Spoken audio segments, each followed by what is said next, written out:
Bonjour YouTube et bienvenue sur ma chaîne. Alors aujourd'hui j'aimerais aborder un petit sujet dont jusqu'à maintenant en tout cas j'ai jamais entendu parler. Comment en fait parer un risque de handicap temporaire, on va dire.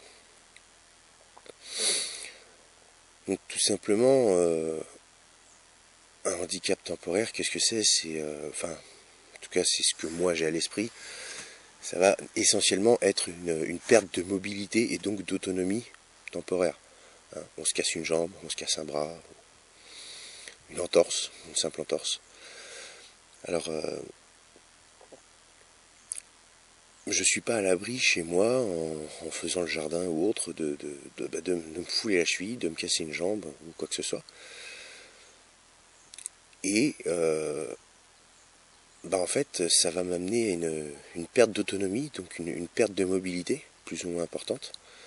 Et cette perte de mobilité peut avoir des conséquences plus ou moins importantes, comme m'empêcher de cultiver mon potager, m'empêcher de m'occuper de mes animaux. Et donc les conséquences peuvent être plus ou moins graves. Voilà. Je parle notamment en cas de forte crise, d'effondrement ou autre. Ça peut aussi m'empêcher purement et simplement d'évacuer. Voilà, de pouvoir évacuer mon secteur parce que j'ai la jambe cassée, parce que j'ai la cheville foulée, parce que donc, étant donné qu'on est quand même dans le survivalisme à la recherche d'un maximum d'autonomie, la mobilité faisant partie de l'autonomie, d'accord, être autonome, pouvoir se déplacer tout seul, et j'ai adopté, j'ai mis dans mon système de base tout simplement en fait des béquilles. Voilà. Des simples béquilles anglaises, tout le monde connaît ça, des trucs réglables, donc qui peut aller aussi bien pour ma femme que pour moi. Je les ai payés 6 € pièce, ça m'a pas coûté un bras, mais au cas où je me casse une jambe, je me fais une entorse ou quoi, ça peut me permettre de garder quand même un minimum de mobilité. Je pense acquérir là, je suis en train de voir aussi un fauteuil roulant.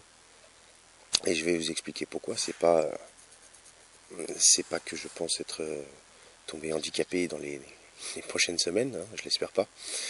S'il y a un effondrement, automatiquement, ça peut être accompagné d'une nécessité d'évacuer. On est d'accord sur le sujet, je pense, à peu près tous. Bon, alors si je me casse une jambe, comment je fais pour évacuer? Est-ce que c'est ma femme qui me porte? Ça m'étonne. Donc, avec des béquilles ou un fauteuil roulant, c'est tout simple. Je vais peut-être pas faire 50 km par jour, on est d'accord, mais je garde un minimum de mobilité et d'autonomie. J'ai pas besoin de compter sur ma femme qui elle sera déjà occupée à devoir entretenir potager, bêtes et compagnie. Et de toute façon, c'est pas, une fois encore, c'est pas ma femme qui va me porter. Donc si je devais évacuer, je peux quand même, au minimum, avec un fauteuil roulant, elle peut me pousser, je peux aider en actionnant les roulettes. Donc une fois encore, que ce soit en béquille ou en fauteuil roulant, je vais peut-être pas faire 50 km par jour, mais ça me permet au moins, au minimum, de pouvoir rejoindre la ville ou le village le plus proche. Et c'est toujours ça, c'est toujours mieux que de ne pas pouvoir bouger du tout. Sans parler non plus, par exemple, des commodités ou autres. C'est des détails, mais voilà. Je pense que avoir en fait une simple paire de béquilles réglables à la maison, ça peut être vraiment intéressant. Une entorse, par exemple, si je mets pas le pied dessus, ça va se rétablir plus ou moins vite. Maintenant, si j'ai pas de béquille et que je suis obligé de forcer sur la cheville, ça va mettre beaucoup plus de temps. D'accord, je parle même pas des fractures. Donc voilà, marcher avec une jambe cassée, c'est strictement impossible. Avec des béquilles, on peut déjà avancer un petit peu plus. Voilà, avec un fauteuil roulant, d'autant plus. Donc c'est pas des systèmes qui valent cher, hein. Je rappelle, les béquilles 6 € pièce, je vous mets le lien où je les ai achetées dans la description. Voilà, ça évitera qu'on me le demande. Et l'idée pour moi est vraiment de garder un minimum d'autonomie, un minimum de mobilité, d'accord. Et ne serait-ce que pouvoir rejoindre des fois le village le plus proche, ça peut, ou la ville la plus proche, ça peut vraiment faire toute la différence. Voilà.